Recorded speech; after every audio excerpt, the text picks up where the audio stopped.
All right, welcome to our channel Philosapiens, where we critically examine the claims and concepts of religions, from the philosophical underpinnings of theological arguments to the social and political implications of religious beliefs. We delve into the complexities and challenges of a religious thought. Um, we have a very special stream tonight, ladies and gentlemen, and we have a very special guest tonight. So it is our immense pleasure to welcome a philosophical prodigy, Joe Schmid, to our channel. At an age when most of us are just beginning to find their footing, Joe has already made a significant impact in the world of philosophy. With over a dozen journal publications and 2 books to his name, all achieved before completing his undergraduate degree at Purdue University, Joe is truly a wonderkid of philosophy. And if you ask me, I would say a Mozart of philosophy, if you will. Joe is pursuing his PhD at Princeton University, where his primary research focuses on the fundamental questions of metaphysics, philosophy of religion, philosophy of time, and metaethics. His work has been recognized and published in leading journals such as Mind and the International Journal for Philosophy and Religion, demonstrating his exceptional scholarship and insight. Through his blog and YouTube channel, Majesty of Reason, Joe shares his thoughtful perspectives and engages with fellow thinkers, showcasing his passion for philosophy and his ability to make complex ideas accessible. Today, we are honored to have Joe join us for a thought-provoking conversation on contingency argument that promises to enlighten and inspire. So, without any further ado, please welcome the remarkable Joe Schmid. Joe, how are you doing?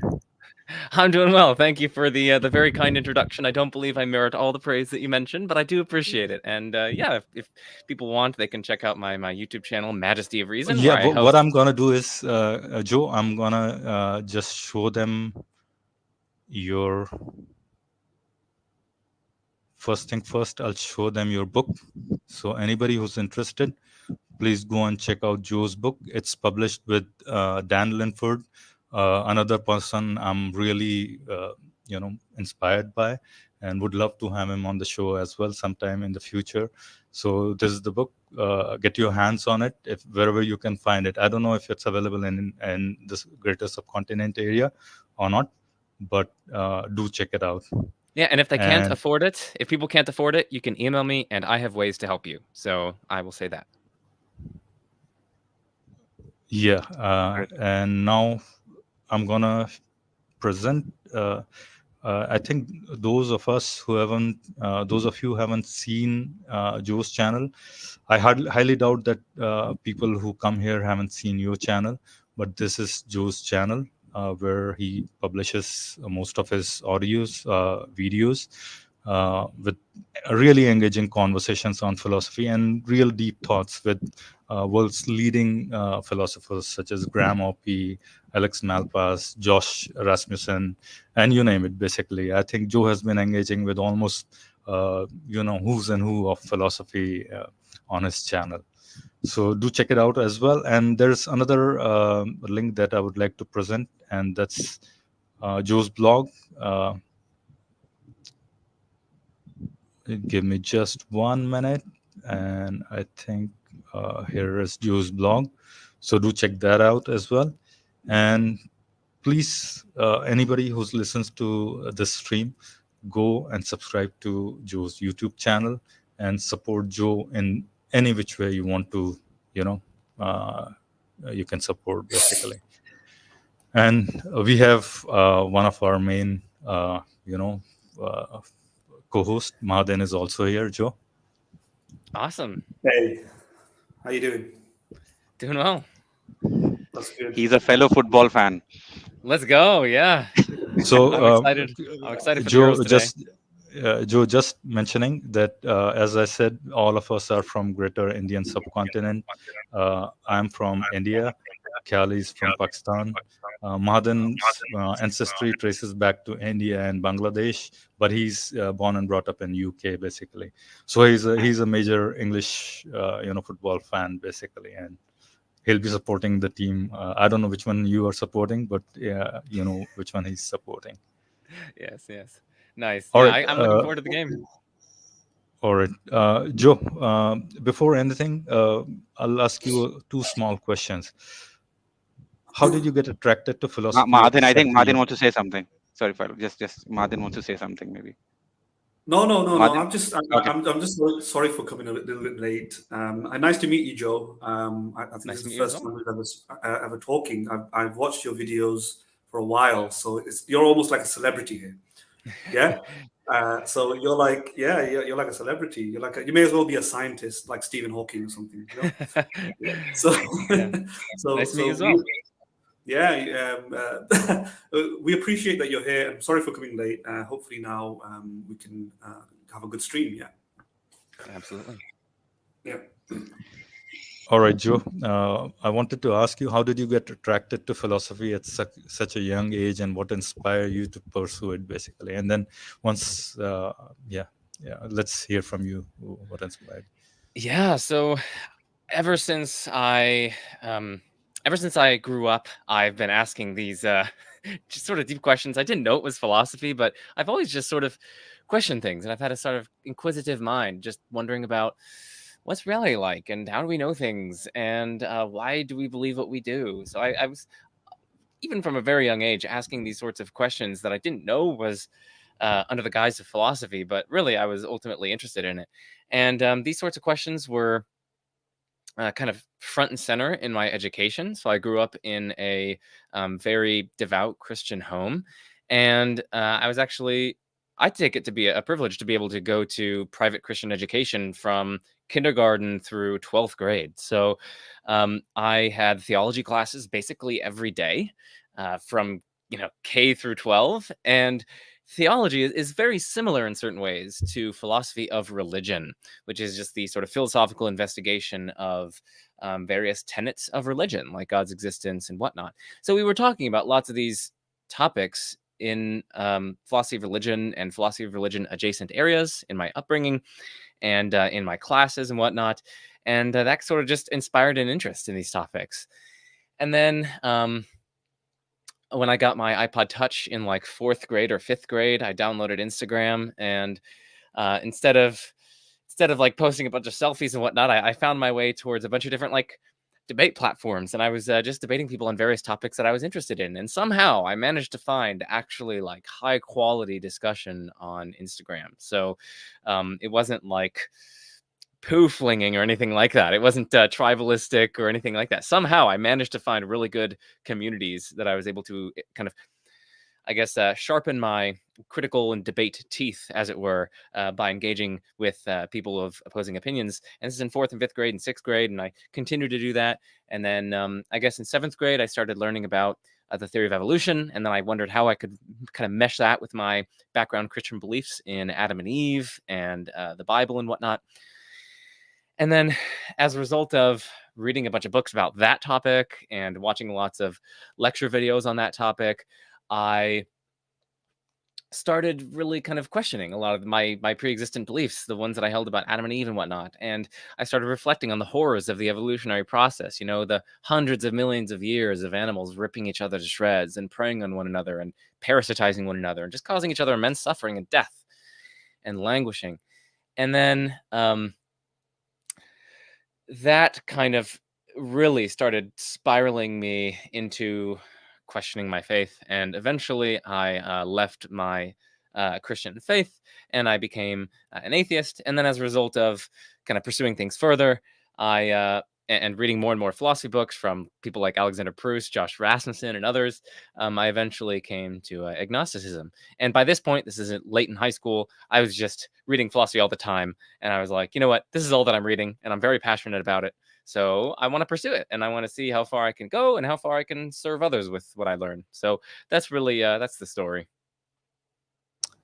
That's awesome, really awesome. And I'll tell you, I think for the nth time that we're all big fans of you. So that goes without saying, I think. Absolutely. All right, And yeah, Madan, absolutely. you want to Yeah, take I the just wanted to say, yeah, I just yeah. wanted to say one thing, that I am a very big fan of your general non-aggressive approach towards this discussion. You don't pin yourself in any one, in any one stance where where there is a god or not. Exactly, you don't pin yourself on that position, and you are a true agnostic, I would say, in that regard. And I really myself, I'm being the same position. So I really would like that approach that you take. I appreciate it. Yeah, I love. I think this kind of non-tribalistic approach is probably the best way to. Madan, please feedback. Yeah, sorry.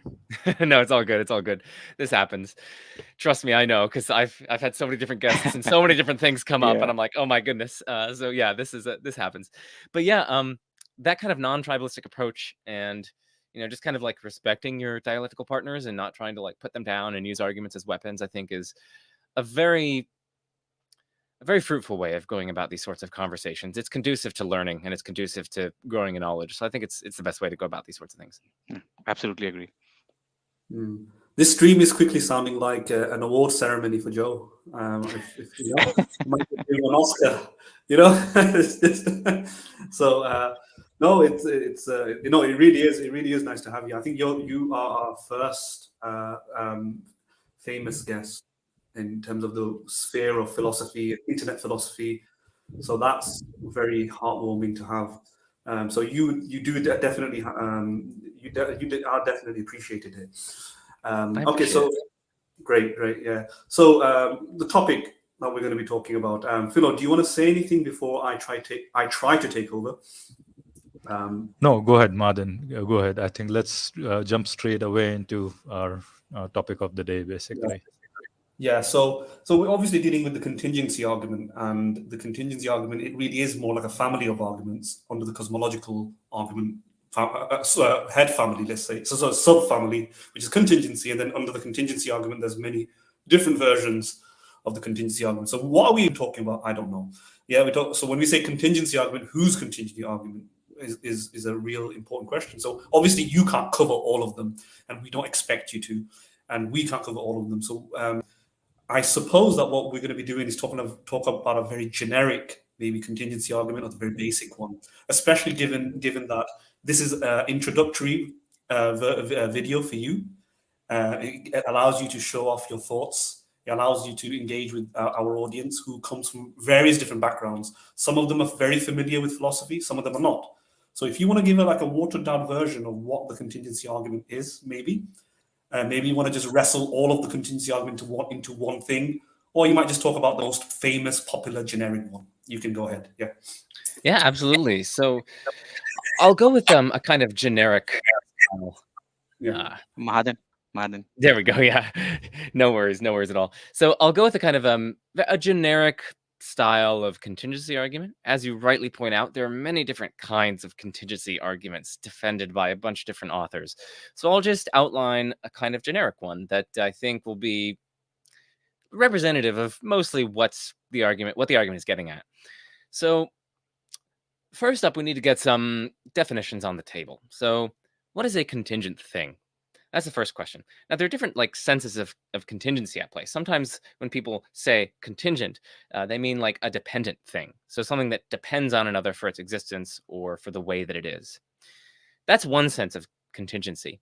There's another sense of contingency, though, and this is the sense which is at play in debates about the contingency argument, at least in the kind of contemporary philosophical sphere. And this sense of contingency is just that a contingent thing is something that can fail to exist. So it's something that is possibly absent from reality.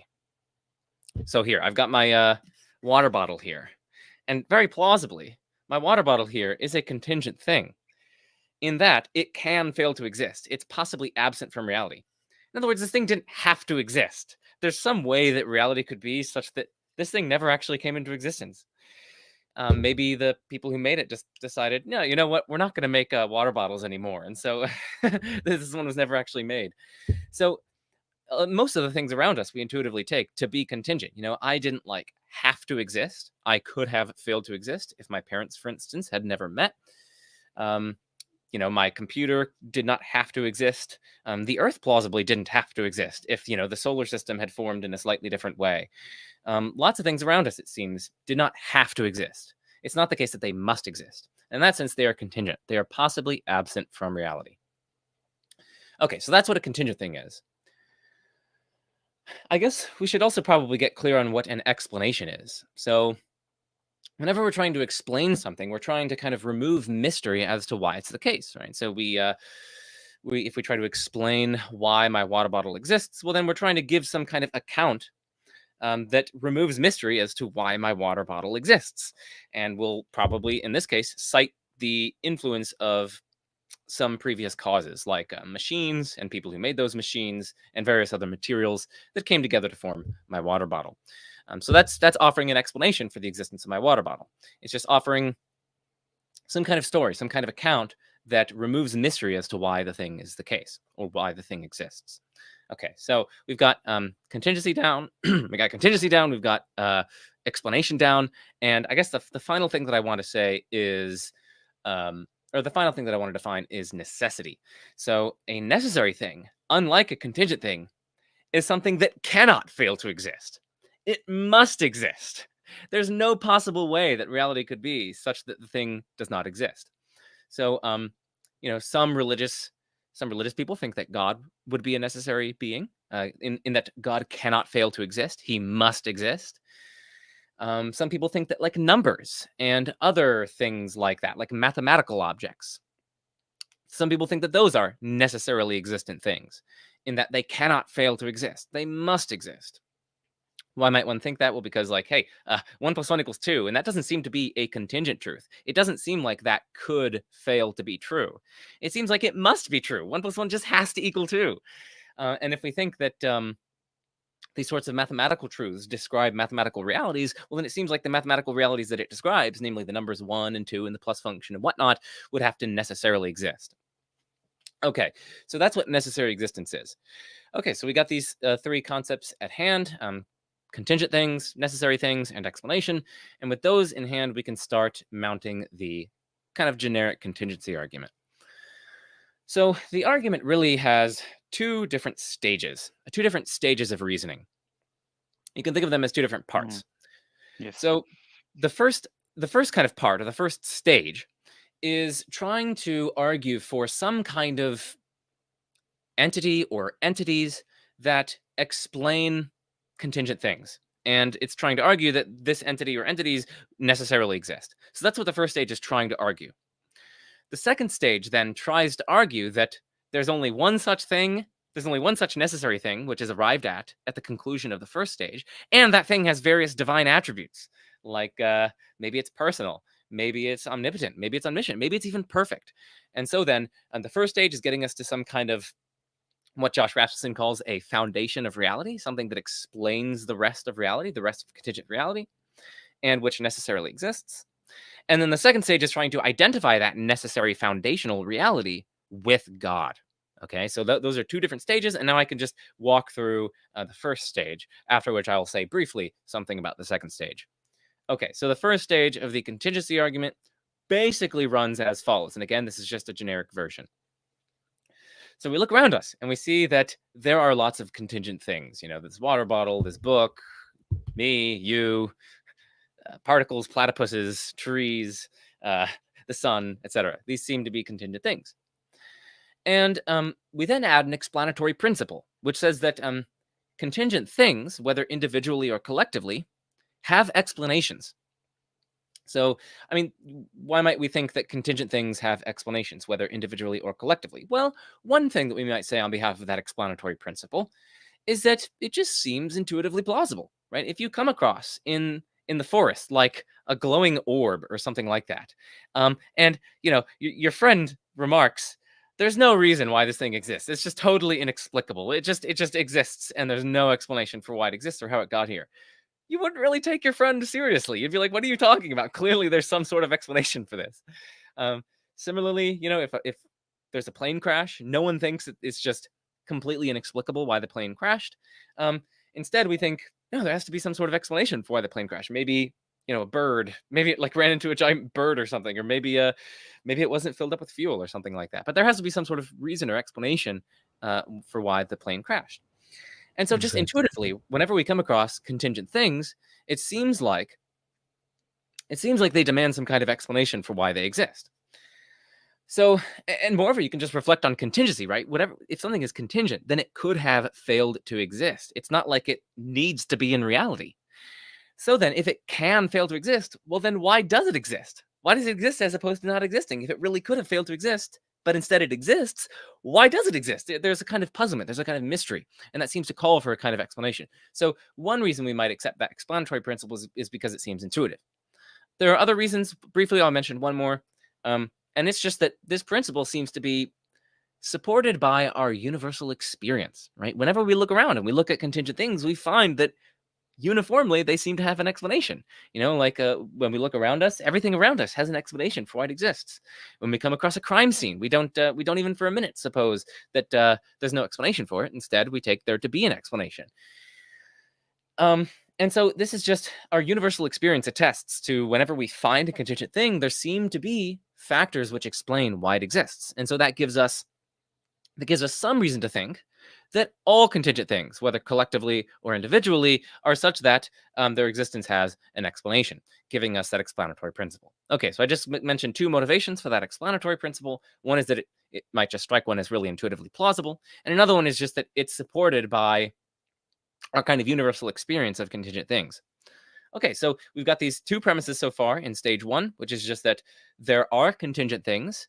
And the second premise is that contingent things, whether individually or collectively, have an explanation. And that's our explanatory principle. And from these, we can infer that the collection of all the contingent things that there are has an explanation. Now then, what could be the explanation of the collection of all contingent things?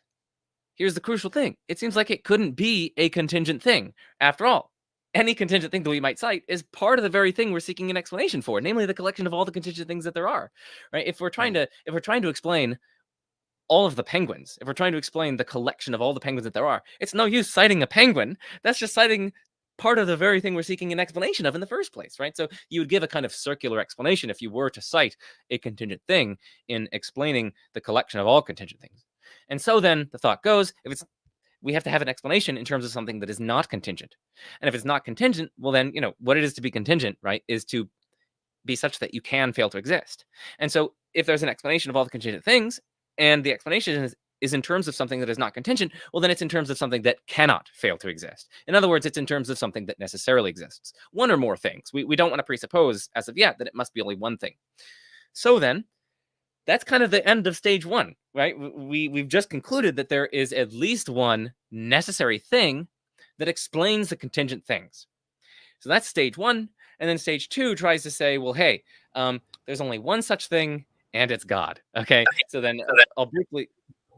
No. So before we move on to stage two, right? You've done it perfectly well to articulate the contingency argument just to get to a necessary thing, and I don't want you to dehydrate yourself. It won't be a conversation otherwise, and you won't enjoy it that much if you just had to teach everybody everything, right? So there's a lot there that you've said about the contingency argument, and it does seem like the very basic version of it. Everybody could really understand it. You explained it very intuitively. So contingent things are things that could have failed to exist. Necessary things are that which must exist in all possible worlds, right? It could not fail to exist. You may give examples like 2 + 2 = 4. Triangles must have all three sides and add up to 180 degrees. This cannot fail to exist, must exist in all possible worlds.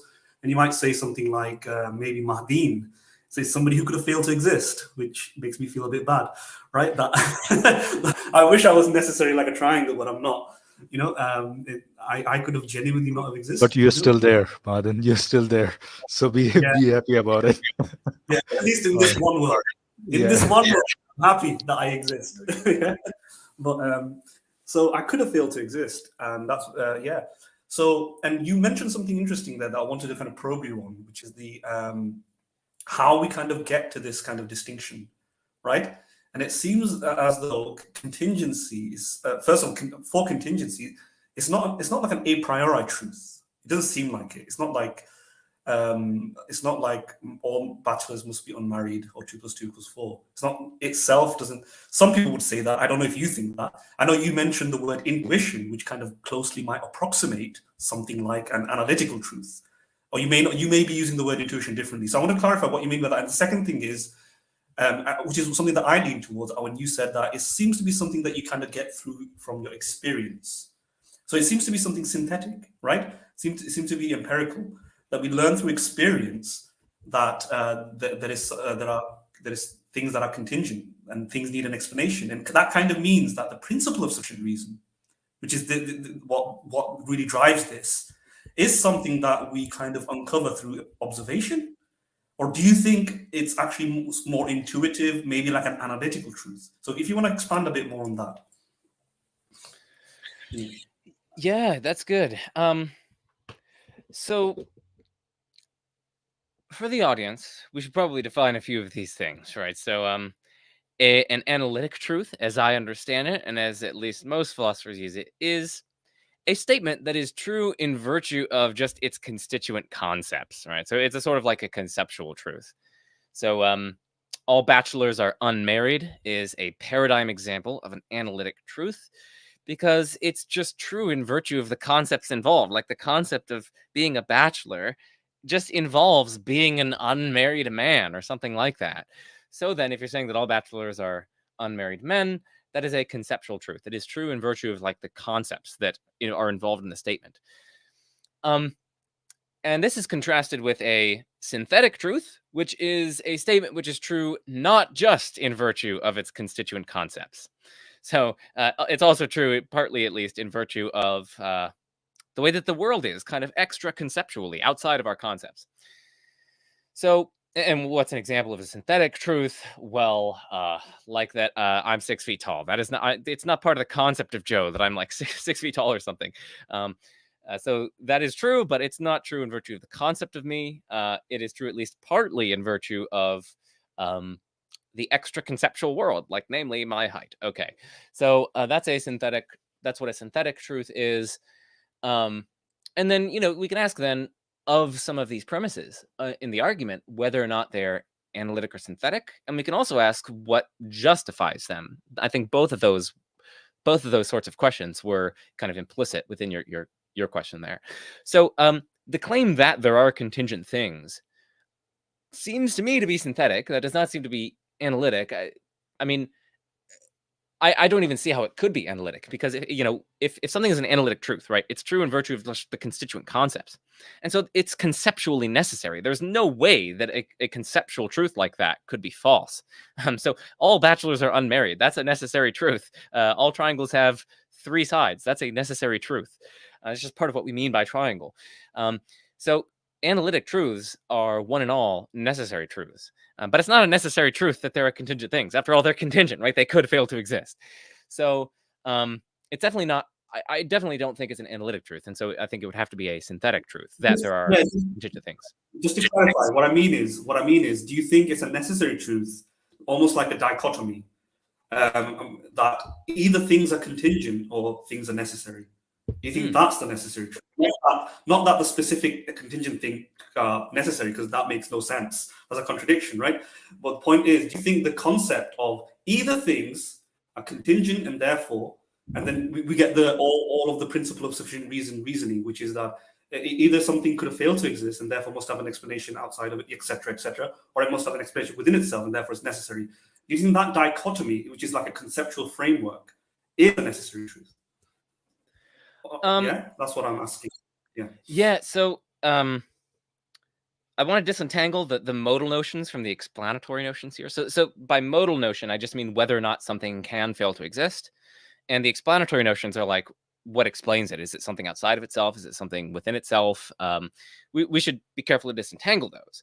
And for your question, if we are talking about the modal notion of contingency, then it is going to be a necessary truth that for any given thing you pick, it's either contingent or necessary. And why is that? Well, because again, remember, to be contingent is to be such that you can fail to exist, and to be necessary is to be such that you cannot fail to exist, right? And for any given thing you pick, it either can fail to exist or it can't fail to exist. It's like either it is the case that it can fail to exist, or it's not the case that it can fail to exist.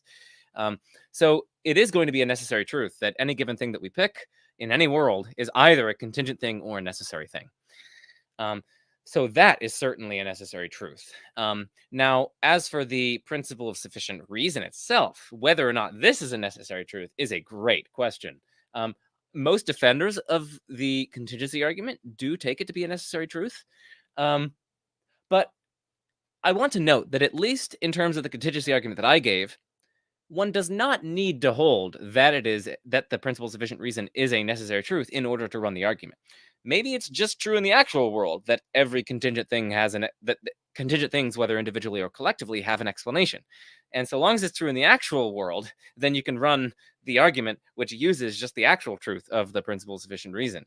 So it's an interesting question whether or not the principle of sufficient reason is itself necessary. But at least for the purposes of this argument, one does not need to take it to be necessary, but one could take it to be necessary. Yeah, no, that's right. I believe that to be true too. I was just thinking, if for the purpose of the argument, of course, it doesn't have to be. But if you're the type of person who denies the principle of sufficient reason, and somebody's defending it on the basis that you can't just deny it; it's a necessary truth. In that situation, I think it will become relevant, right? Because you may say something like the principle of sufficient reason is synthetic, in the sense that it commits the same, let's say, fallacy for now, as the cosmological argument, in that it assumes causation or causality beyond the universe. And you may say, well, causes are things that happen within the universe, but not outside of the universe, or beyond time equals zero, beyond the Big Bang. Causation, you may think causation is a temporal concept or something like that. And you may make a similar argument that the principle of sufficient reason, that certain things needs an explanation outside of itself, at least dealing with that part, that is just another way of saying all effects require causes. And it commits the same fallacy in the sense that it's true that things require explanations outside of itself, but is this a universally true rule? Well, is it, in the same sense, is causality a true rule? Does it apply outside of the Big Bang? Well, no, it might not. Somebody may say that, right? It may not. You might be committing the fallacy of composition, let's say, somebody may say. And maybe you're committing the fallacy of composition as well when you're trying to think that everything that is contingent, that you think is contingent, requires an explanation outside of itself, right? In other words, maybe we can disambiguate between the two things. That I can imagine, let's say, something outside of the Big Bang, whatever that means. I don't know what that means actually, but I can imagine a cause preceding the Big Bang not existing, right? And therefore it's contingent in that sense. It may not exist. But does that mean this thing requires an explanation outside of itself? Well, if it's not a necessary truth, and it's something that we've been following through observations within the universe, then just the same error that the cosmological argument committed in assuming that causation should apply beyond the universe. Explanations may not apply beyond at least that sort of explanation, maybe like a causal explanation. So the fact that there was something before the Big Bang or something like that, it may not be the case that it continues, that generality continues. And we may not, or maybe if I can express it better, you don't need to, just like you don't need to assume that the Big Bang is a cause, in the same sense, you don't need to assume the Big Bang has an explanation. You see what I'm saying there? Yeah, no, and I think this is one of the key areas for where people are sort of probing this argument and going back and forth on it. And it's whether or not the motivations for accepting the fully general, unrestricted truth of the principle of sufficient reason are kind of adequate. They adequately justify accepting the kind of fully general version, which says that every contingent thing and every collection of contingent things has an explanation. And I think that's really what you're kind of pressing on. I think you're pressing, why should we accept this principle as a kind of fully general, unrestricted, universally true principle? Why not instead merely accept some sort of more restricted version of the principle? Like maybe every individual contingent thing has an explanation, or maybe every contingent thing within the universe has an explanation, or something like that. And I mean, this is one thing that the defenders of the argument need to be very careful of. They need to be very careful not to make like hasty generalizations.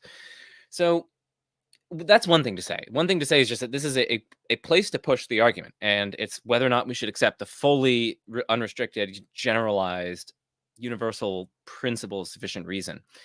Now, what might the defender of the argument say on behalf of accepting it?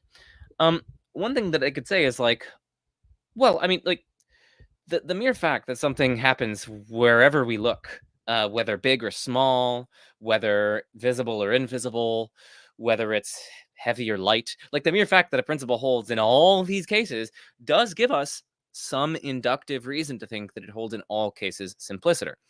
This is why we think that, from the fact that gravity has been observed to hold everywhere on Earth and everywhere that we've looked, that we can infer that it holds everywhere in the universe. And it doesn't just hold, it doesn't hold everywhere but this one kind of planet on the outskirts of the Andromeda Galaxy or something that we've never examined. We can garner inductive evidence for these kinds of principles by seeing that they apply everywhere in our experience and examining just examining, like, do they apply to things big and small? Do they apply to things far away and close? Do they apply to things on large spatial scales, small spatial scales, etc.? So I think that's one thing they'll say in response. It's not so much a fallacy of composition, inferring that a whole has a property simply because the parts have a property, but it's rather just standard inductive reasoning, saying that the unobserved is likely to be similar to the observed. And that's really what induction is. We take observed cases and we generalize to unobserved cases. Just like with the gravity, we take, gravity works everywhere that we've observed, and so that gives us reason to think that it holds even in places that we haven't observed, like that one planet in the outskirts of the Andromeda Galaxy. Of course, it's not proof. It's not proof. It's not like deductive. We can't be absolutely certain that it's going to hold there, but the fact that the principle does hold everywhere in our experience does seem to give us some reason to think that it holds everywhere. And that's just kind of standard inductive reasoning. So that's one thing they might say in response to the charge of the fallacy of composition or hasty generalization. They might just say, well, this is just standard inductive reasoning.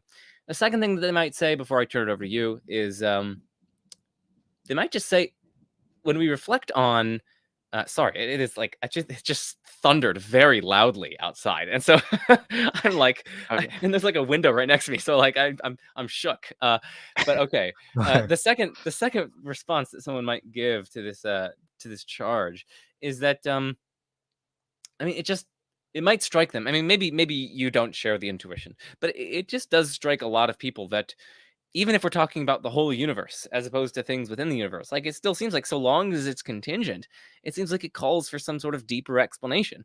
Like it genuinely could have failed to exist. The universe could have been totally absent from reality. Well, then given that it is in reality, why? Like, what explains why it falls on the existence side of the dichotomy as opposed to the non-existent side of the dichotomy, as it were, just kind of metaphorically? One might just find it intuitive that given that it's contingent, there should be some kind of explanation, some account as to why it is in reality rather than not. So those are, and that's not appealing to any sort of illicit reasoning. I mean, it's just going on, it's just basing one's conclusions on the basis of what seems really plausible to one, and that's just good kind of standard practice. So those are two ways that they might respond to that, and they might say it's standard inductive reasoning, or they might just say they might appeal to intuition.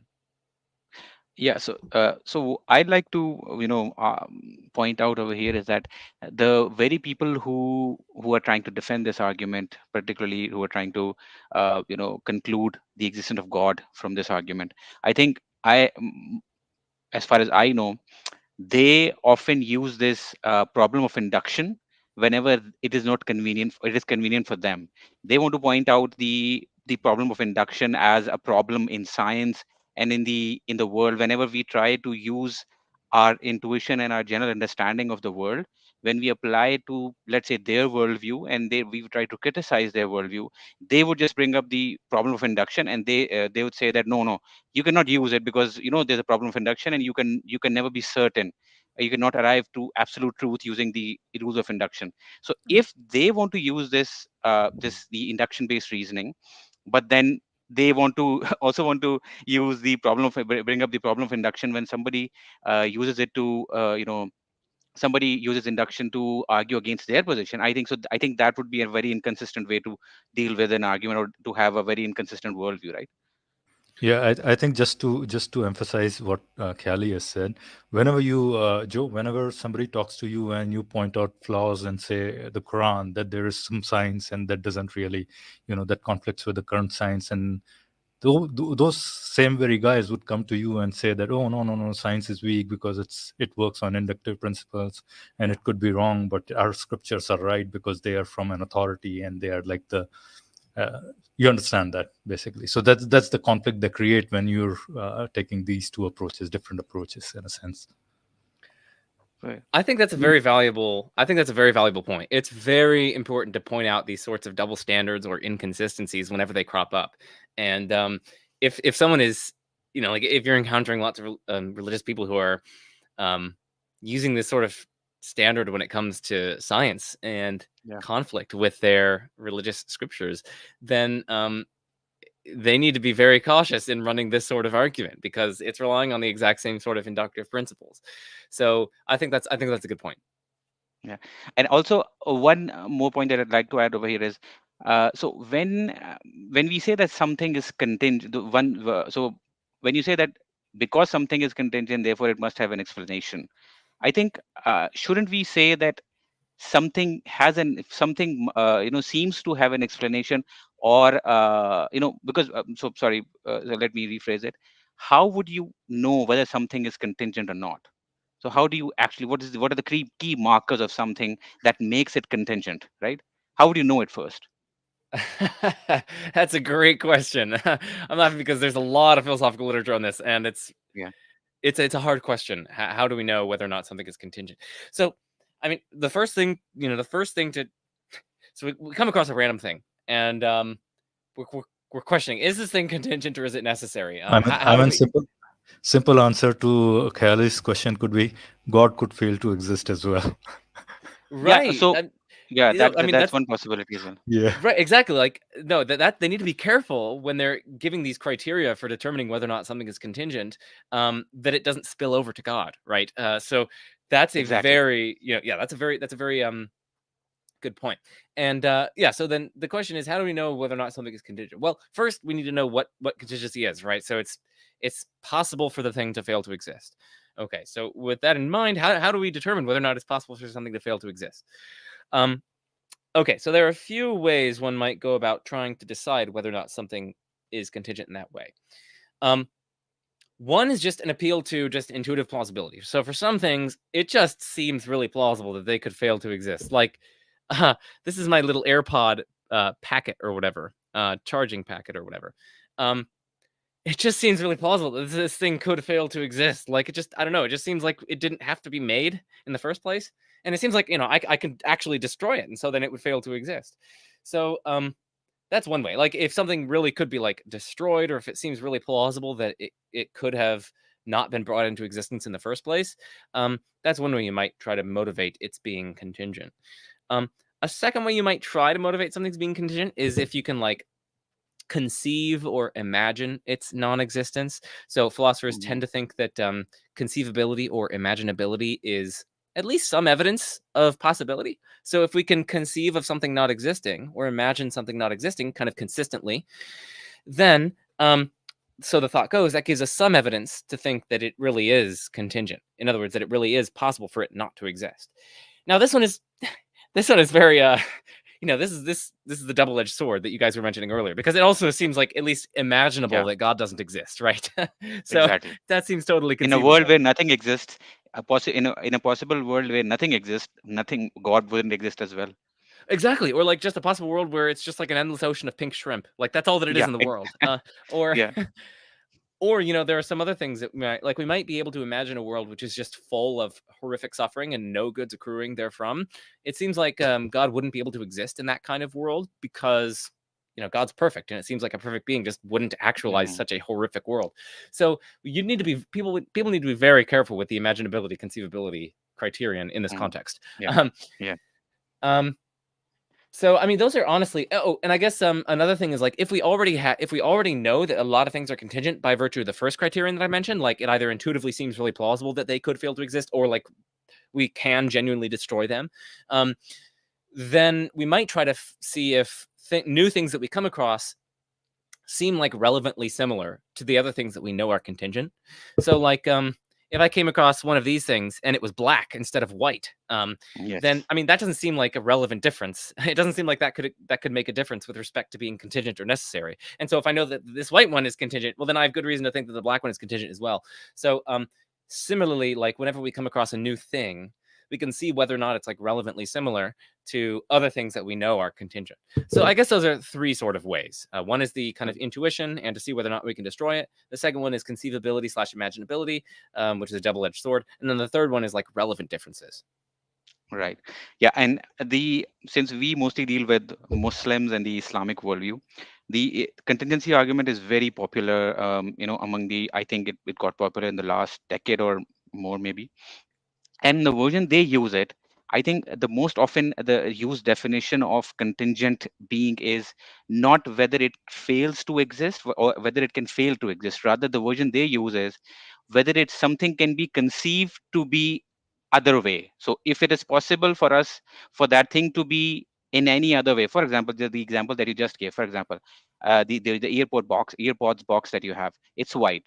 So they'd say, well, it's conceivable that it could have been black, or it could have been a bit larger or a bit smaller.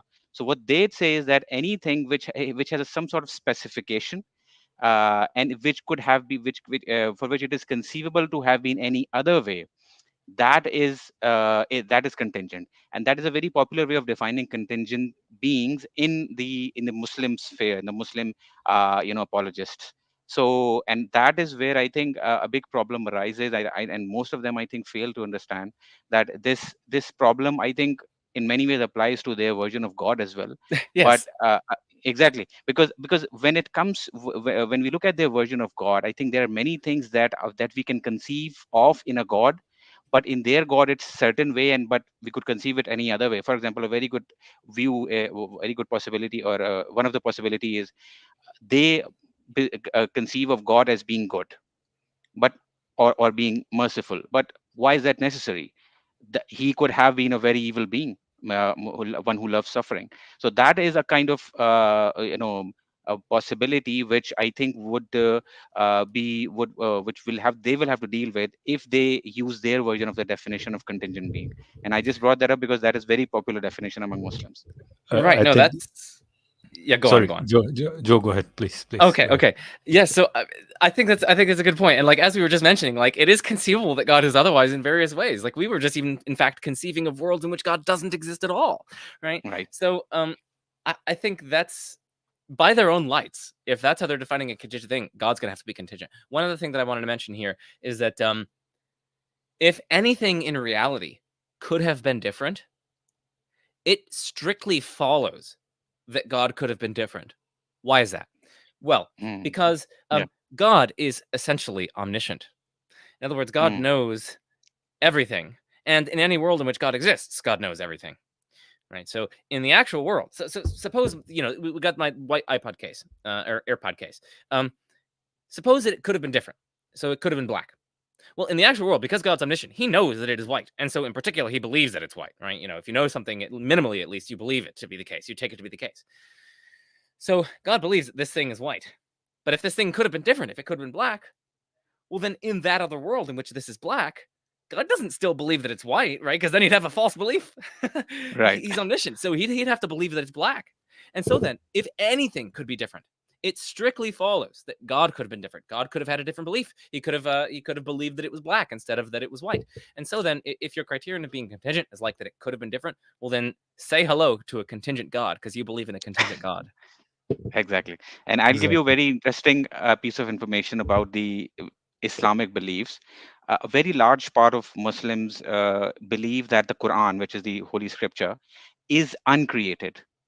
It is uncreated because the reason they believe that is because they think that is in God's knowledge, and God's knowledge is uncreated.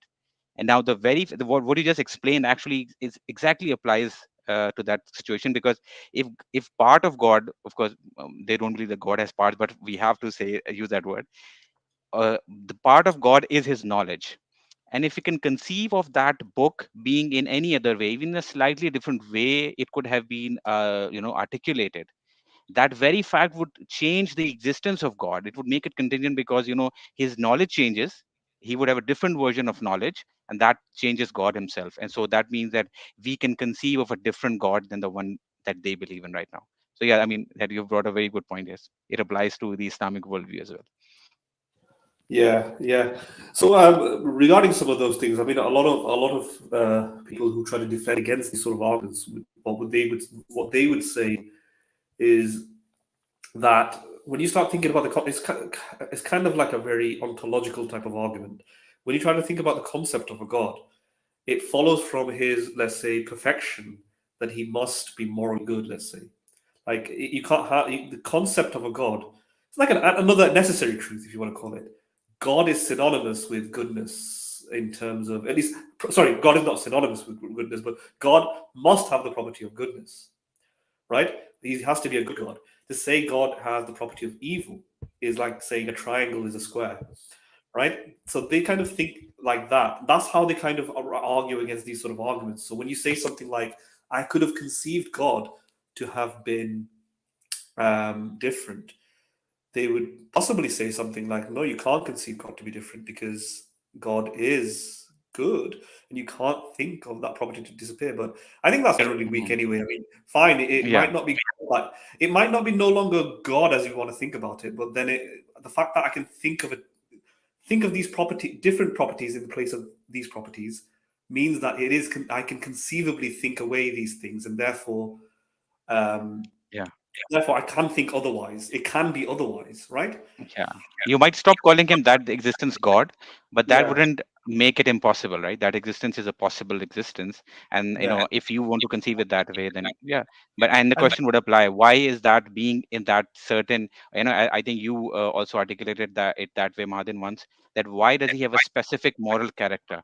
If his moral character could be other way or could be different, then that would make it that would make him contingent by their definition. Yeah, so it's like an ontological type of argument. Like if you imagine perfection, then you're almost trying to imagine the highest conceivable being, and that highest conceivable being can't have the property of malevolence. It must have the property of benevolence, right?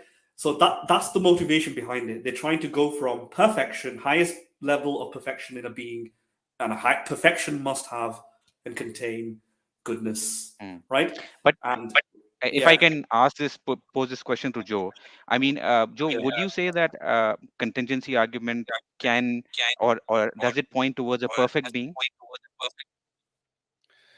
Well, that gets Is there any way to prove it, or is there any way this argument can be used?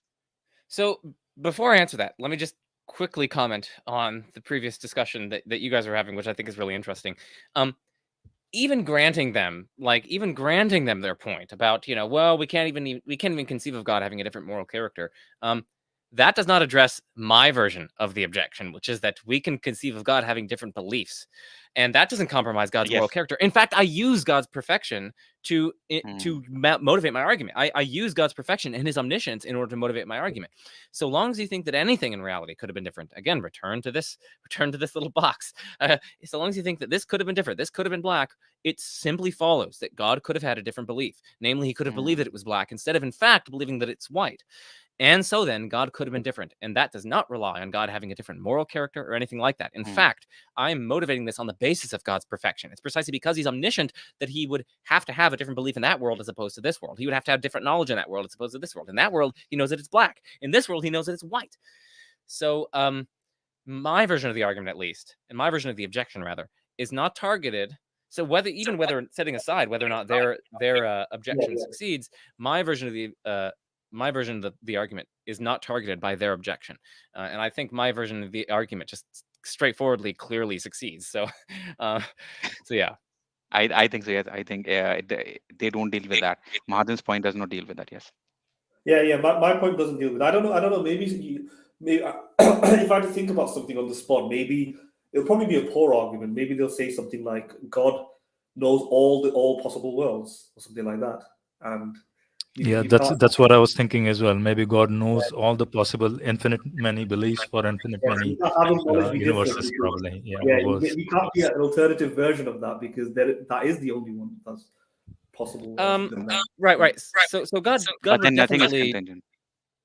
Yeah. So I mean, like, the thing is, we can grant that God knows all possibilities, but the question is, what does God know, which is actually the case, right? And in the actual world, this is white. It is not black, right? So in the actual world, in terms of what God knows is actually the case, God knows that this is white, and he does not know that it is black, because it's not black in the actual world, right? So in terms of what's actually the case, God knows that this is actually white, and he does not know that it is actually black. If he didn't know that this is actually black, then he would just be wrong. This is not actually black. You can see it. Okay, so then in another world, we can ask what's actually the case in that world. And this is the world where this thing is actually black instead of actually white. Well, God knows in that world that it is actually black. He does not know in that world that it's actually white, because it's not actually white in that world. So even if God knows all possibilities, all the infinite possibilities, and that kind of knowledge is unchanging, so long as something could have actually been different, it follows that God's knowledge of what is actually the case could have been different, right? So it doesn't actually address the objection, because we can just focus on God's knowledge of what is actually the case, and not just knowledge of mere possibilities. Right. Agreed. Yeah, that sounds reasonable. But yeah, no, I mean, I can go to the earlier question, which is, can we get to a perfect being from the contingency argument? And my answer is I don't think so. So this is where stage 2 comes in, right? So so far we've been examining stage 1, and we've seen ways that one might push back on it. We've seen ways that one might try to respond and counter-respond, and then we looked at this kind of alternative understanding of contingency and how that poses problems for God's existence. Let's turn then to stage 2. So stage 2 again tries to infer that the necessary foundation of reality that we arrived at in stage 1, or that we allegedly arrived at in stage 1, has to have various divine features, and it has to be God in particular. And this stage, I have to be honest with you, I have never found it even remotely plausible. They'll try to argue that like if it's not perfect, then it'll have to be contingent. But like, why should I accept that? I don't see why I should accept that. Like, why can't there be a necessarily existent but not perfect being? I don't see any reason to think that that's impossible. Yeah. They'll try to make a bunch of different moves that I don't find plausible. So maybe I'll just turn over to you if you have any questions about stage 2, because that would maybe be more. So Kylie and I probably know about something like it comes from the Islamic sphere, maybe more so from Islamic philosophy. I think so. I'm not 100% sure about that. People like Al-Ghazali, and they make the argument that Kylie probably knows better than I. Makes the argument that there is, it's the argument from arbitrary limits.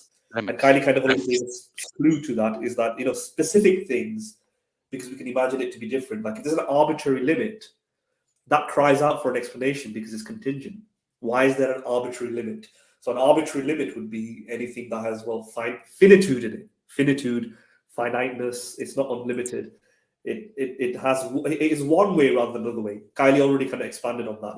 Like your AirPod is arbitrarily limited to being white instead of being this constellation of different colors it could have been. So it's kind of arbitrary. Like arbitrary is, why is it white rather than any other color that it could have been?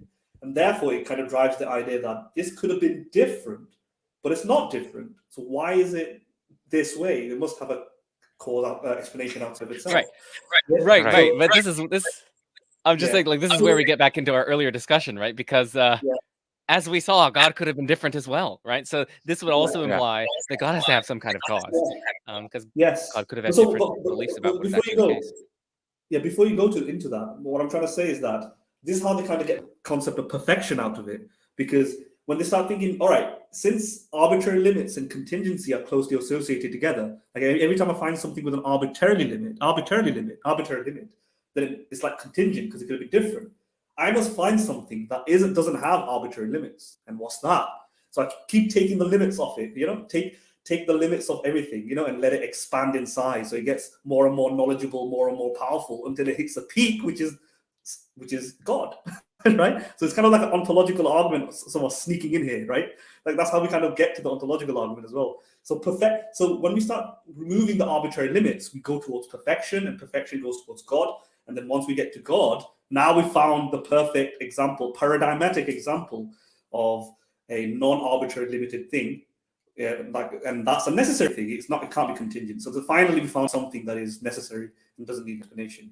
But Yeah, so because you want to know how it gets from perfection to that. That's how they would argue it. That from, because we can't have something that is arbitrarily limited, we have to start looking to start removing those limits and going towards perfection. Yeah. Right. Yeah. So, I mean, part of this is going to crucially depend on what exactly is meant by an arbitrary limit. Because it, at least as you were articulating it earlier, one way for something to be arbitrarily limited is for it to be, say, a particular way in the actual world, but it could have been a different way in another world. And so, like, why is it this way in the actual world? It seems to be like limited in a certain respect. But if that's what we mean by an arbitrary limit, well, then God is going to have to be arbitrarily limited by that understanding per the reasoning that I gave earlier, because God is one way in the actual world. He is such that he believes that this thing is actually white. But in another world, he is not that way. In particular, in the other world in which this is black, God in that world believes that it's actually black instead of believing that it's actually white. So God would then have to be arbitrarily limited in at least in that respect, if that's how we're understanding arbitrary limits. Now, there are different ways to understand arbitrary limits. So maybe they're going to say, okay, fine. By arbitrary limits, I don't mean merely that something could have been different. Maybe what they mean is that it has certain properties to like a finite degree. And so then it's like limited in that degree, right? So like this thing has a certain spatial size, it's got a certain temperature. And these are all like degreed quantitative properties that aren't like maximal. They aren't like infinite. Instead, they have a kind of particular finite value. So maybe that's what they mean. Now, if that's what they mean, I say God still has to be arbitrarily limited under that understanding. And why is that? Well, because God has various desires, right? God God. I was going to say God desires that all shall be saved, but that's sort of like in the Christian tradition. I'm not sure if that's the case. I'm not sure if that's the case in the Muslim tradition. But like God wants sinners to repent. God clearly, evidently wanted to create a world. God desires that people be Muslim. God desires that certain, etc. And so God has various desires. And importantly, though, God's desires are not all maxed out in strength. They come to varying degrees, varying levels. It's not as though God, and that's precisely because certain things are better than others in reality. And so he's going to desire the good things more than he desires the less good things, right? So God's going to desire, let's say, 1 billion people converting to Islam, as opposed to one. If God has a button that he could press, and it would result in 1 billion people freely converting to Islam, if he presses it, and if he presses, okay, sorry, he's got 2 buttons, and they just go along with the imagined story. So if he presses the button on God the is right, doing a poor job, by the way, Joe. right, exactly. So he's got a button on the right. If he presses it, 1 billion people will freely become Muslims, and if he pushes the button on the left, only 1 person will freely become a Muslim. Now, both of these are sort of good results, right? At least by God's lights, and so he has some degree of desire for each of these sorts of things to occur. But his desire for 1 billion people freely becoming Muslim is going to be stronger than his desire for 1 person becoming Muslim. And so then he's going to, if he had this choice, he'd press the right button. And what this tells us is that although God has various desires, some of them are going to be stronger than others. And what that means is that not all of his desires can be sort of maxed out in strength. They can't all be infinite in strength, because then they'd all be equal. So God's desires are going to have to come in certain limited degrees. And that's going to imply then that God has to be arbitrarily limited per this previous understanding of arbitrary limits, namely having certain features to a certain degree, but not a kind of infinite degree. So I think that they still can't really avoid God being arbitrarily limited, because again, God desires certain things more than he desires other things. So yeah. Exactly. Yeah, I think I totally agree with your explanation. And in fact, I mean, I just the version of Christianity that you gave, where God desires people to believe in a religion. God desires people to follow Him, or become Christian, believe in Him. So there is, I would say, there are parallels to that in Islam. I think very close. Some Muslims might disagree with that, but I think the by and large, the word example that you, or the scenario that you just gave, I think applies to the Islamic version of God as well. I totally agree with that. And I think just using discussing the second stage, and Mahadin has already just mentioned the arbitrary limit argument, and I think we have already dealt with it. You have mentioned a few very good points, but just want to explain how they see it and how they want to prove that this stage two argument actually, how they arrive at a god using this stage two argument. And what they argue is that anything having arbitrary limits needs a sort of a conscious agent to decide between these limits. So for example, as you mentioned that your iPods are white, he's so they claim, or they argue that since it could have been black or white, or there was an infinite number of options maybe, and the very fact that one of them was chosen implies that there was a conscious agent who chose between all these options and he selected one of them. And that's how they arrive, they claim that they are, or they argue that that's how they arrive at a conscious being or a conscious necessary being. And they say, since a consciousness is necessary to decide between all these different options that God might have, that proves that that necessary being is conscious. Just wanted to explain. I think we have already dealt with the arbitrary limits argument, but I just wanted to give you or explain to you how it's a very popular version of Islamic, or the Islamic version of using the contingency argument is this. It's a very popular version. I'm not sure if you're aware of Muhammad Hijab, Hamza Zossis, or these people who are very popular Muslim apologists. They use this version of the contingency argument, and how they use a stage two argument to arrive at God. Yeah, and so I have come across this sort of reasoning, and Yeah. you know what I have never come across is anyone who's put forward this reasoning giving us any justification for their claim that a conscious agent specifically is needed in order to be able to explain how in one world the thing is white and in another world it's black, or something like that. I've never seen anyone give any justification for that other than just flatly asserting it to be the case. But asserting it to be the case is not giving us any reason to accept it. So, I take it that their basic argument is that, if we arrive at a necessary foundation and it explains contingency, well, precisely because the things are contingent, they could have been different. So this necessary thing could have actualized the contingent things to be a certain way, but it also could have actualized the contingent things to be a different way.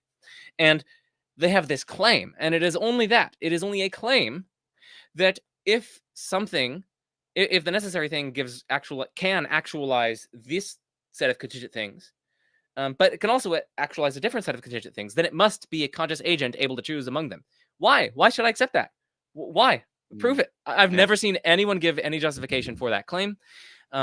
And they usually just flatly assert it. Maybe they take it to be obvious. Not obvious to me. I can easily conceive of an impersonal necessary thing, which just sort of indeterministically burps out one contingent reality, and in another world, indeterministically, spews forth a different kind of contingent reality. Exactly. And in fact, in quantum mechanics, we have perfectly coherent models of how impersonal physical realities can indeterministically give rise to one effect or a different effect, despite being intrinsically the same across the different worlds in which it gives rise to different effects.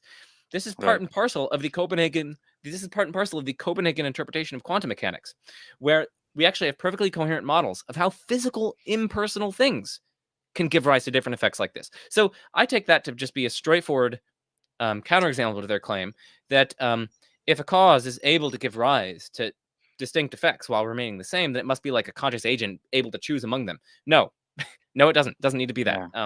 So not only do they not provide justification for it, but also I think there are counterexamples. Yeah. Yeah. No, I agree. I think Joe, just one thing.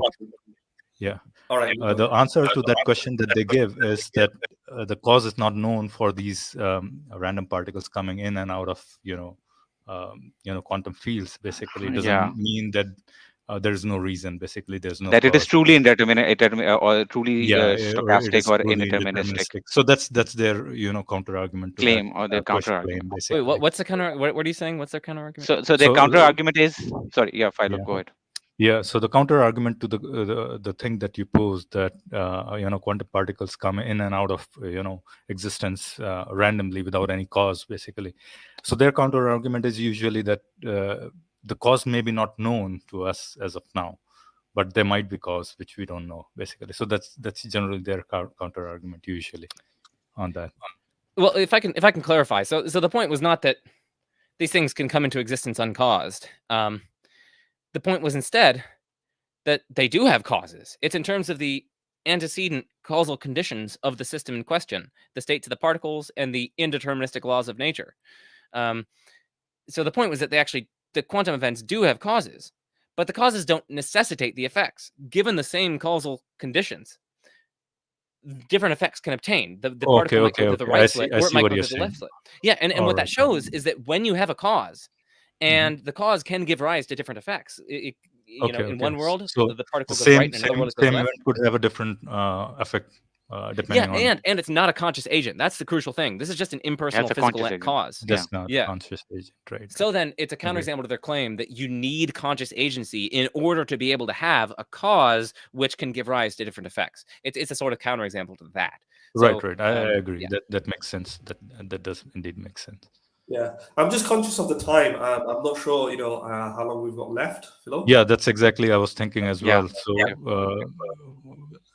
Joe, we have hit the time that you were wondering.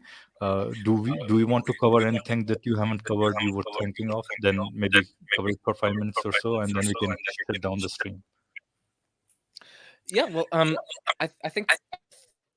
I think we covered most of the things. We covered stage 1, we covered stage 2, and a lot of the points that were made in the kind of sort of apologetic sphere. So I'm actually glad we were able to talk about some of those things.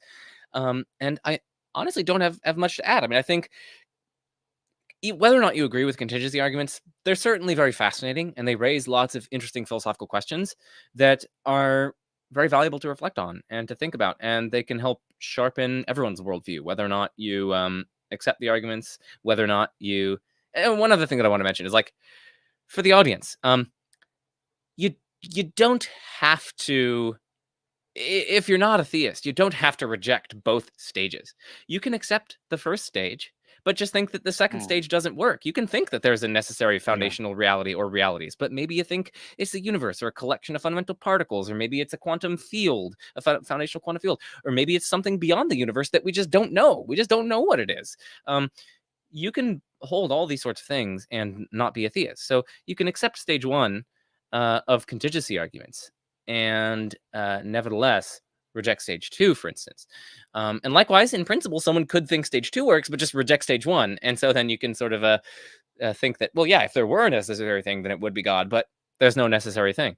So I want the audience to keep that in their mind as well, that it's not like an all or nothing game. Like you can accept some aspects of the argument and reject others. You don't always have to reject absolutely everything that is in the argument. So that's another thing that I want to mention. I totally agree with you, Joe, on that. An interesting point that I'd like to mention over here is, I'm not sure if you have seen the debate between Muhammad Hijab and Alex O'Connor. In that debate, Muhammad Hijab used the contingency argument, and what he just said is, he asked Alex, "Do you believe in the necessary existence?" And Alex thought about it a bit, and then he said, "Well, yeah." And Muhammad Hijab, the Muslim apologist, responded, "Oh, then okay, you believe in then God. then he's God. Then the debate is over." Then you believe in God. Yeah, he's No. basically, right. So Yeah, so I think these are some kind of trickeries that yeah. these guys use, Yeah. basically, and it's shameful. By the way, Joe, before you leave, a very small question for you, and then we'll close the stream. Which one do you think, in your opinion, is the strongest argument for theism? Yeah, I was about to ask the same question. Yeah, but what's your favorite one? Or do you think all fail at some stage or the other? No, I mean, I think some like Bayesian arguments, and I'm not going to explain what that is because we don't have time, but like some Bayesian arguments give evidence for theism. I do think that is the case. I also think some Bayesian arguments give evidence against theism. And so I'd probably pick some sort of Bayesian argument for theism. Certain versions of the fine-tuning argument are really interesting. I worry about multiverse responses. I worry about alternative psychophysical laws. But like, I think, Why do you fine-tuning worry arguments. fine-tuning arguments. But Well, let's not get into that. That'll take Okay. Yeah, forever. I think So, we'll Okay, take sure, that up sure. some yeah, other time just when Joe yeah, is for the willing to come back audience. again. Yeah. For the audience, fine-tuning arguments are interesting. So that's up there for one that I find really interesting, and of course I've got some reservations, but so that's up there. And I mean, contingency arguments are up there as well. I mean, these aren't silly arguments, and they're defended by very well-respected professional philosophers. So contingency arguments are up there, and yeah, that's roughly what I'll say. Yeah, don't you like the transcendental argument? I think. Oh gosh, we're not talking. We're not All talking. right, all right. talking- Yeah. Let's shut down the stream. Joe, it's been an absolute pleasure and great honor to have you on the stream, and I hope you'll grace us again some other time. Maybe we'll talk about some fine-tuning argument or something else, or maybe even take contingency argument further. Probably we have discussed it in great detail today. Yeah. So, but yeah, I'm sure all the viewers have enjoyed listening to you. The insights that you have given to them, they're gonna, I hope and I'm encouraging them to go to your channel, watch your videos. If they can grab a hand on your book, I'll encourage them to go and do so. So, Joe, thank you very much. Appreciate for dropping by. Yeah, and It was thank you great guys to for have you, having me. Joe. Thank you It for was having great me. to I have you. appreciate it. Thank you very much. Yeah, it was very, very good listening to you. So yeah, we should just close up now. Joe, we wish you come back soon. And Philo, you want to do any further closing statements before we go? Or? No, all I'll say is if you go to Joe's channel, you see if there is a Patreon link or any link, and if you can go and support Support him. Joe for what he's doing a wonderful job. And if you can after supporting Joe, and if you can support us as well, go to our Patreon as well and support us. We need all your help basically, because see, this is the kind of Joe, I think philosophy has not too many years, not too many people listen to deep philosophical argument, but you are blessed to be living in the West where there are much more listeners. But here, and that's what we are trying to do, at least change this trend that people are not getting into these really wonderful arguments basically. And it's these arguments make you think deeply basically, and our hope is that impetus is provided to the crowd and greater subcontinent basically. So yeah, absolute pleasure to have Joe here. Guys, thank you very much. Bye bye. And whoever you're rooting for in the Euros, may your team win basically. All right. Awesome. Bye-bye. Only Thanks, guys. one possibility can be actualized. Right, All right. exactly. In different worlds, different teams are winning basically. Right. Well, thanks, All right. guys. That was fun. All right. Thanks, Joe. Thank you, Bye bye. Joe. All right. See Have ya. a good day. Bye See bye. ya.